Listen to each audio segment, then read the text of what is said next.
Hi friends, எல்லோருக்கும் பிடிச்ச zone papdi எப்படி நம்ம வீட்டில் பண்ணலான்னு ஷார்ட்டாக பார்த்துக்கலாம் வாங்க.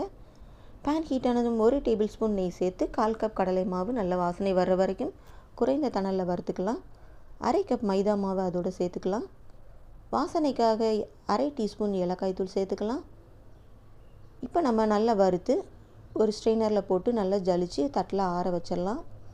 பேன் ஹீட் ஆனதும் 3/4 கப் ஒயிட் சுகர் சேர்த்து 1/4 கப் தண்ணீர் சேர்த்து கொதிக்க விடலாம். இது கூட 3லேருந்து 4 ட்ராப்ஸ் எலுமிச்சை ஜூஸ் சேர்த்துக்கலாம். இப்போ நம்ம பாகு பதம் காய்ச்ச போகிறோம். ஒரு பவுலில் தண்ணி வச்சு இந்த மாதிரி நம்ம உருட்டி பார்த்தோம் அப்படின்னா நமக்கு பாகு உருட்ட வரணும். இந்த ஸ்டேஜில் ஆறின வெள்ளைப்பாகை நம்ம இந்த மாதிரி கையில் எடுத்து திருப்பி திருப்பி கொடுத்து இழுத்து விட்டோம் அப்படின்னா நூல் மாதிரி நமக்கு வர ஆரம்பிக்கும். நம்ம ஏற்கனவே வறுத்து வச்சுருந்த மாவில் துவைச்சி எடுத்தோம் அப்படின்னா அருமையான சோன் பப்படி ரெடி. மோல்டிங்காக ஒரு பாக்ஸில் ட்ரை நட்ஸை நம்ம சேர்த்துட்டு மேலே நம்ம ப்ரெஸ் பண்ணி கொடுத்தோம் அப்படின்னா வீட்டிலேயே நமக்கு சோன் பப்படி ரெடி.